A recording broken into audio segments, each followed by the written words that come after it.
여러분, 혹시 이런 생각 안 해보셨어요? 아, 이만하면 됐다. 나 이제 배울 만큼 배웠어. 라고 생각하는 바로 그 순간, 이상하게 마음 한쪽이 좀 불안해지는 그런 경험이요? 오늘 이야기는 바로 그 지점에서 시작합니다. 우리 삶의 성정에 대한 아주 특별한 통찰, 고전 삼자경 속 한 구절을 제대로 한번 파고 들어가 보겠습니다. 자, 그래서 오늘 이런 순서로 한번 이야기 나눠볼게요. 먼저 공부라는 게 대체 언제 끝나는 건지 근본적인 질문을 한번 던져볼 거고요. 그리고 천년 전 한 인물의 이야기에서 그 힌트를 찾아볼 겁니다. 그 지혜가 오늘날 우리 삶에 어떻게 적용될 수 있는지 살펴본 다음에 마지막으로 여러분 각자의 성장을 위한 아주 중요한 질문을 함께 고민해보는 시간을 갖겠습니다. 자, 그럼 첫 번째 이야기부터 시작해볼까요? 성공과 성장에 대해서 우리가 보통 어떻게 생각하는지 그 통념을 한번 되짚어보는 질문으로 문을 열어보겠습니다. 보통 우리 성공하면 뭘 떠올리죠? 오랫동안 달려온 경주의 결승선 같은 거, 그쵸? 원하는 대학에 딱 합격하고 꿈꾸던 회사에 들어가고 마침내 높은 자리까지 올라가면 아, 이제 다 끝났다. 모든 걸 이뤘다고 생각하기 쉽잖아요. 근데 정말 그럴까요? 모든 목표를 이룬 바로 그 순간 우리에게 찾아오는 게 완전한 만족감일까요? 아니면 어쩌면 예상치 못한 공허함일까요? 이번 시간에는요. 성공이 끝이 아니라 더 큰 성장을 위한 새로운 출발점일 수 있다는 생각에 대해 한번 이야기 나눠보려고 합니다. 자, 그럼 이 질문에 대한 힌트를 얻으러 시간을 한번 훌쩍 거슬러 올라가 볼까요? 지금으로부터 약 1000년 전 중국 송나라 시대로 한번 가보겠습니다. 거기서 한 인물을 만나볼 거예요. 바로 이 구절입니다. 이게 뭐냐면요. 고대 중국에서 아이들의 첫 인성 교과서로 쓰였던 삼자경에 나오는 문장이에요. 세 글자씩 아주 짧게 이어지는 이 구절 안에 우리가 방금 던졌던 그 질문에 대한 정말 놀랍고도 명쾌한 해답이 담겨 있습니다. 여기 나오는 조중령이 누구냐면요. 바로 송나라의 개국공신이자 재상이었던 조보라는 실존 인물입니다. 중령이라는 벼슬은 당시 최고의 관직 중 하나였는데 오늘날로 치면 거의 국무총리급의 엄청난 자리였죠. 그가 읽었다는 노로는 바로 공자의 가르침이 담긴 책 논어를 말하는 거고요. 근데 여기서 진짜 놀라운 점은 한 나라의 모든 정책을 결정하는 최고 권력자가 이미 성공의 정점에 섰는데도 불구하고 손에서 책을 놓지 않고 부지런히 공부했다는 바로 이 사실입니다. 여기서 삼자경이 먼저 잠깐 짚고 넘어가면 좋을 것 같아요. 삼자경은 그냥 글자 가르치는 책이 아니었어요. 아이들이 세상을 살아가는 데 꼭 필요한 핵심 가치나 지혜를 노래처럼 운율에 맞춰서 외우게 한 건데요.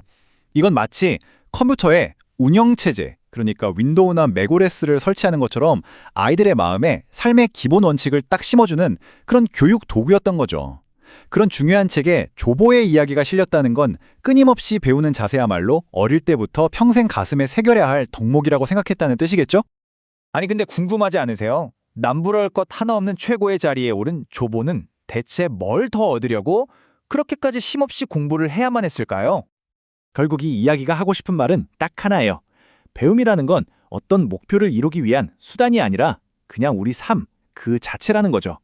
학교 졸업했다고 좋은 직장 구했다고 공부가 끝나는 게 아니라 오히려 그때부터가 진짜 배움의 시작이라는 아주 깊은 통찰을 우리에게 보여주는 겁니다. 조보의 사례를 보면 배움의 진짜 목적이 뭔지 이게 확 와닿죠. 그는 더 높은 자리에 오르려고 공부한 게 아니었어요. 논어를 읽으면서 사람과 세상을 다스리는 지혜를 얻어서 더 나은 재상이 되고 싶었던 거고요. 또 복잡한 나라일 속에서 본질을 꿰뚫어보고 자기 일을 더 깊이 이해하고 싶었던 거죠. 그리고 무엇보다 중요한 건 한 인간으로서 어제보다 더 나은 내가 되기 위해 끊임없이 자신을 갈고 닦았던 겁니다. 그러니까 지금 내가 어디에 있든 배움 그 자체가 성장의 이유이자 목적이 되는 거죠. 이게 그냥 1000년 전 옛날 이야기, 박물관에나 있을 법한 얘기 같잖아요? 근데 전혀 그렇지 않아요. 놀랍게도 이 지혜는 지금 우리 주변 곳곳에서 아주 생생하게 살아 숨쉬고 있습니다. 우리 시대의 조보는 과연 어떤 모습일까요? 1000년이 지났는데도 진짜 신기하게 본질은 똑같아요. 환경은 궁궐에서 사무실이나 주방, 스튜디오로 바뀌었고요. 손에 들었던 논어는 이제 코딩 언어나 최신 기술, 시장 보고서 같은 걸로 바뀌었을지 모르죠. 하지만 그 동기는 정말 놀라울 만큼 닮아 있습니다. 바로 자기 성장을 통해서 더 나은 리더가 되고 내가 속한 조직을 더 올바르게 이끌고 싶다는 바로 그 마음이죠. 예를 들어볼까요? 요즘 이런 분들 진짜 많잖아요. 한 회사에 부장님이 계세요. 뭐 개발자로 직업을 바꿀 것도 아닌데 주말마다 시간을 쪼개서 코딩을 배우시는 거예요. 주변에서는 아니 왜 그 나이에 사서 고생을 하냐고 할지도 모르죠. 하지만 그분 생각은 다른 거예요.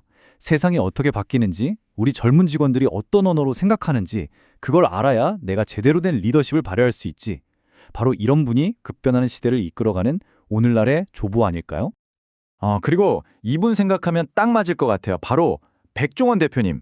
이미 대한민국 외식업계의 정점에 서서 모두가 인정하는데도 지금도 끊임없이 전국의 맛집을 찾아다니면서 새로운 맛을 경험하고 배우잖아요. 최고의 자리에 안주하지 않고 항상 처음 배우는 사람의 마음으로 새로운 걸 탐구하는 모습.